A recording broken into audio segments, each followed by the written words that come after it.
पुराने ज़माने की बात है, एक वसी व अरीज सल्तनत थी जिसका नाम नूराबाद था। ये सल्तनत ज़रखेज़ ज़मीनों, सरसब्ज़ बागात, ऊंचे पहाड़ों और पुरसुकून दरियाओं से भरी हुई थी। यहाँ के लोग खुशहाल भी थे, मगर अंदरूनी तौर पर कई मसाइल का शिकार थे, क्योंकि उनका बादशाह सुल्तान कियान बुढ़ापे में दाखिल हो चुका था और औलाद न होने की वजह से तख्त और ताज का कोई वारिस मौजूद नहीं था। इस बात ने वज़ीर आज़म फ़कीर अली समेत तमाम दरबारियों को फिक्र में डाल दिया था कि बादशाह के बाद हुकूमत किसके हवाले की जाए, क्योंकि अगर तख्त खाली हुआ तो सल्तनत में खाना जंगी और बगावत के इम्कानात बढ़ सकते थे। इसी परेशानी में वजीर ने बादशाह से मशवरा किया तो बादशाह ने कहा, मैं चाहता हूं कि अवाम को ये मौका दिया जाए कि वो खुद अपने लिए बादशाह चुने, ताकि रियाया का दिल भी मुतमईन रहे और सल्तनत में अदल व इंसाफ कायम रहे।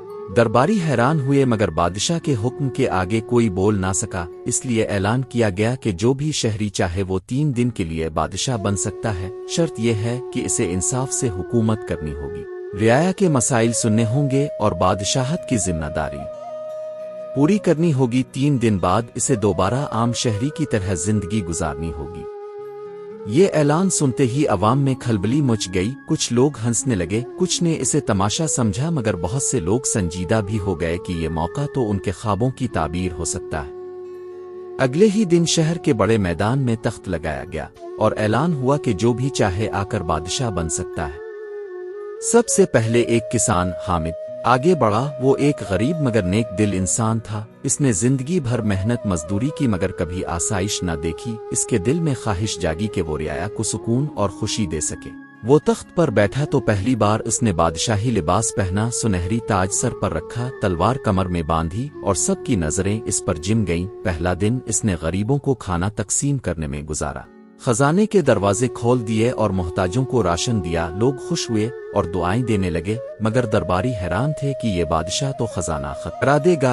मजदूरों की उजरत बढ़ाई और बीमारों के इलाज के लिए तबीब मुकर्रर कर दिए। तीसरा दिन आया तो उसने सबसे कहा, याद रखो, हुकूमत करना ताकत नहीं बल्कि जिम्मेदारी है।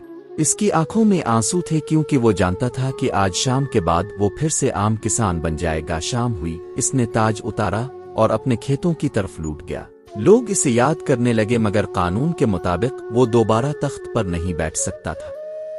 अगले दिन एक लालची ताजिर बशी आगे बढ़ा। वो माल और दौलत का पुजारी था और सोच रहा था कि 3 दिन में जितना खजाना लूट सकता हूँ लूट लूंगा। इसने तख्त पर बैठते ही ताजिरों के कर्जे मुआफ कर दिए, मगर सिर्फ अपने दोस्तों के। अवाम पर नए टैक्स लगा दिए, गरीबों को नजरअंदाज किया। दूसरे दिन इसने खजाने से सोना चांदी निकाल कर अपने गोदामों में भरवाया। महल में शराब और कबाब की महफिलें सजाईं। तीसरे दिन अवाम बगावत पर उतर आए। लोगों ने महल का घेराव कर लिया। दरबारी भी खामोश थे। शाम को जब इसे तख्त छोड़ना पड़ा तो अवाम ने इस पर थू थू की और वो शर्मिंदा होकर छप गया। लोग इसे नफरत की निगाह से देखने लगे।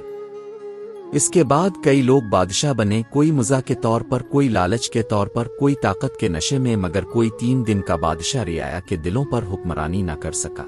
सिर्फ वो किसान हामिद ही याद रहा, जिसने अपनी छोटी सी मुद्दत में लोगों को खुशी दी थी।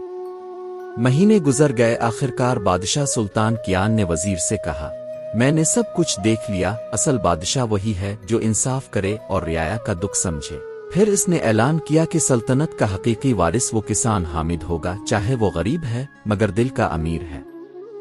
हामिद को जब बुलाया गया तो वो कांपने लगा, कहने लगा, मैं तो एक किसान हूँ, मुझे हुकूमत के तरीके नहीं आते। बादशाह मुस्कुराया और बोला, असल हुकूमत यही है जब कोई खुद को नाअहल समझे और रियाया को अहम समझे।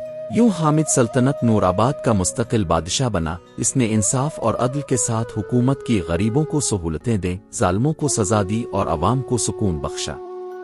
लोग इसे अदल का बादशाह कहने लगे और तारीख में इसका नाम सुनहरी हुरूफ से लिखा गया। जबकि वो ताजिर और दूसरे लालची लोग इबरत का निशान बन गए। इस कहानी का सबक यह है कि बादशाहत ताकत दौलत से नहीं बल्कि खिदमत और इंसाफ से कायम रहती है।